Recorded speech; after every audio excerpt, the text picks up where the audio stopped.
The humming sound the ship made seemed muted. Rather, I mean, let me start over. I apologize. The humming sound the ship made seemed muted after the cacophony of the battle. How long had it been? He couldn't remember. William stifled the urge to move or touch the controls, knowing his salvation lay only in inaction. If he fired the thrusters too soon, he might miss. It was hard. Every instinct he had screamed for him to run as far and as fast as possible. Every bone in his body hurt. Every muscle felt as if some mad and vicious thing had chewed on him and spit him out instead of swallowing. Bone deep pain, the kind that lingered and followed you into the darkness of sleep, was his only companion, shouting its presence in the silence blackness that grew larger and more encompassing as he drifted away. The pod could have held more than one person, three tops if they were small. There wasn't any other cargo. It held another it held enough rations for two humans for a month, enough air and water for longer if you stayed calm and immobile. He'd once heard of someone who survived in a pod like this for almost an Earth year. They'd been in suspended animation and their oxygen requirements had been minimal in that state. Hopefully, he wouldn't need to be here long. Hopefully, someone safe found the vessel before he ran out of options. It was comforting to know that he had options unlike those he'd left behind.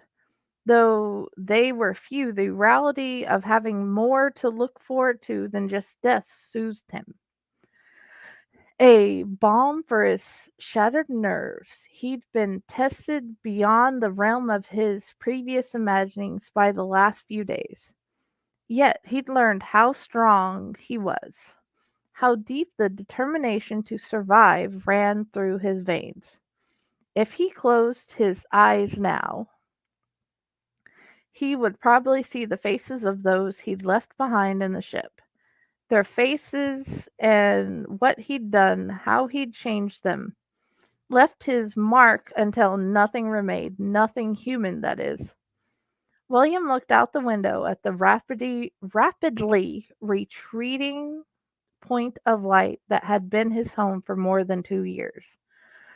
The light came from the incineration of the ship's interior fixtures sealed away from the vacuum of space by layers of metal and silicone composites that made up the hull, but to the unaware, it would be normal lighting of the freighter. A metal tomb that burned merrily in place because there hadn't been a breach from the outside. No destruction had come from within. His trajectory, providing he caught the solar wind stream he aimed for, would take him a long loop towards Mars and potentially safety. If he didn't catch it, he still might get drawn into the slight gravity well of one of Mars' many moons, which still offered him the chance for salvation. But it would take longer. Options past the take, all of them leading away from was into what might be built on the ashes of his former life, a life that ended in pain. The pain was nothing compared to the fear. It was fear that held him immobile more than anything else. Fear that he hadn't left anything behind. Fear that something had clung to him or the pod. That something remained. Something that even now lay in wait for him to let down his guard so it could get in and do to him what it had done to his crew. For the moment, all he could feel was fear, the same suffocating madness that had been his constant companion for the last 4 years. When he'd begun to see the creatures lurking behind their eyes, begun to fear the faint hissing in their throats when they spoke, watching them change, watching the metamorphosis had stolen most of his logic, stifled his ability to think, to reason, trapped. He'd been trapped in the ship with them as they shifted from human to something other, and back again before his eyes. That was the worst part of this, beyond the pain, beyond the terror. The knowing they had changed, that something had stolen who they were, now looked out of their eyes, speaking with the same voices but not, knowing everything they knew but warping it, using it to further some agenda he couldn't fathom because he wasn't one of them anymore. He wasn't like them. They were new, and he had been left behind, chosen to remain unchanged, unincluded in the newness of what they were. There hadn't been any choice really but to do what he'd done, not at all. The panel before him beeped and he struggled to lift his head to look at the readout. The pod wasn't automatic. He had to function. He had to actively work the controls in order to do anything at all, although it could be controlled remotely from the ship. He leaned forward slightly, his head spinning and vision graying out from the pain. Out of the corner of his eye, he saw his reflection in the window. Something about it felt wrong. The thought the thought sent adrenaline shooting through his veins. William turned his head, working to keep the breathing even, not to waste oxygen. Ignoring the now steady beep of the panel, closing his eyes, he stilled himself to look at his face. Someone else looked back at him. The scream built somewhere in his gut and erupted from his mouth before he registered the need to make a sound. It took longer to realize the sound come from him. For a moment, the horror of what he saw overwhelmed his senses, and he struggled against the restraints on his chair, not remembering having, having fastened them, but knowing he'd had to have it done. After all, no one had helped him into the pod. No one had been alive to help him. He'd killed them, stabbed out their eyes to get at the thing hiding behind them. Hiding in plain sight, he remembered using his slim metal knife, his arm moving again and again. The hot wash of blood and the stink of death mixing with the sanitizing agents the shipbuilders fused into the recyclers. They were dead. He'd killed them all because they'd changed and he had it, and no one would be safe until he removed the threat, that possibility of a threat, by removing them. 1 second. William stared. The steady beeping of the panel adding a throbbing counterpoint to the wild thudding of his heart, and he struggled to regain his control and figure out what was wrong. What was different about the reflection he saw in the dull shine of the window? Terror swamped him, filling his nose with the scent of his sweat, and the sour copper stench of blood, until he felt the slim, steady steam of tears falling and pooling on his chin.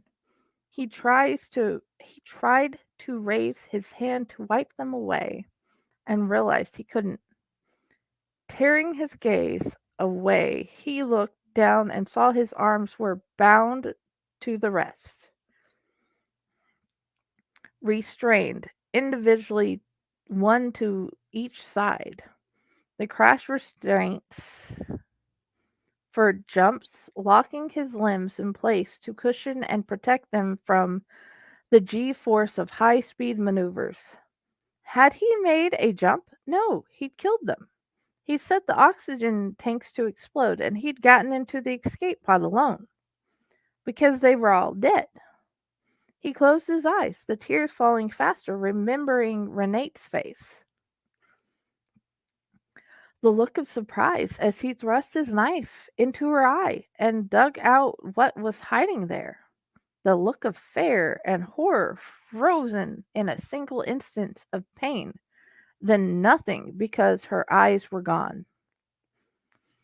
The beeping began to slow, and he looked back at the console, his eyes drawn to the screen before him again, the unusual display replaced by a steadily decreasing series of numbers. A countdown to what? He tried to remember. Renate, Z, Morgan, Alf, Logan, Daniel. Screaming faces, missing eyes. All of the things blocking them so they couldn't see him, didn't hear him, or know him. He'd had to do it. He had to. The tears came faster, fell harder, and his chest hitched, his nose clogging shut. He moaned and cried into the stillness. His friends, his crew, like family. He shook his head to clear it, saw something else. Someone floating, tethered to the far end of the small cabin. Not in the other seat, but near the floor, Renate. As he'd seen her last, the empty sockets of her eyes blackened and shriveled, the edges crusted with dried blood. He wanted to scream, but found he lacked the breath for sound. Lacked the breath because something was wrong with the air. He could feel it now. The heat, the scent of rotten eggs, the beeping distracted him again. William struggled to make sense of anything, but there was too many parameters, too many questions, and no answers, just a hollow sound, his shuddering tears, and the beeping of the panel as it counted down. His vision blurred again. He tried to shake his head to clear it, realizing his movements were slower, his eyes closed. He forced them open again, trying to remember what he'd forgotten. He needed to see to make sure nothing remained so he could be sure he was safe. Was he safe? Did he get them all? He couldn't remember. He looked over at the floating form again. It was Renee, her dead empty eyes staring back at him accusingly. You did this, William. You. Cut the eyes from her head. Stop the beat of her heart. What did you see? Is it staring back at you in the window? He shuddered and tried to take a deeper breath, but couldn't. The air was wrong, but somehow that didn't scare him as much as it should have. He tried to smile. I had to save you, Renee, because I love you, he whispered and closed his eyes. The pod finally floated far enough away they knew they would be safe. Daniel nodded to Z. She ran her fingers slightly over the screen, firing a single missile. She stared after it in silence, like the other occupants of the room, the gravity of the moment too heavy for mere words. The bright flash of the explosion momentarily blinded them, and she blinked several times to clear her vision before standing and walking towards the door. We didn't have a choice, Z. You know there's no hope once they have it. Daniel's voice halted her, and she looked back and nodded. He would have killed us all or given it to us. You did the right thing, made the right choice, Z said, then left. The others trickled out behind her. Daniel stared out the window, looking at the small cloud of debris spreading out in a circle from where the pod once floated. He was captain now. Not the way he thought to get the promotion, but William had caught it. There was no cure. The only way to protect them all from so far from home. Only one way to keep them all sane. The brutality of the solution left a sour taste in his mouth. William had been a good man once, a good friend. That was all just a memory now. Memory is what is left when nothing else stays. A stain on the soul, only time washes away. Pain and memory intertwined, drifting away until only a ghost of it remains. Daniel activated the screens for the windows and turned to walk back to the upper deck, shaking off a bit of his melancholy and the need to do his duty. It would be another week before they were all in the clear for sure. No one else had contracted the virus. For now, he would do what he needed to do. He owed it to the rest of them to make do today. Answers would have to wait. He caught his reflection in the shining surface of the metal doors leading to the bridge. Was there something on his face?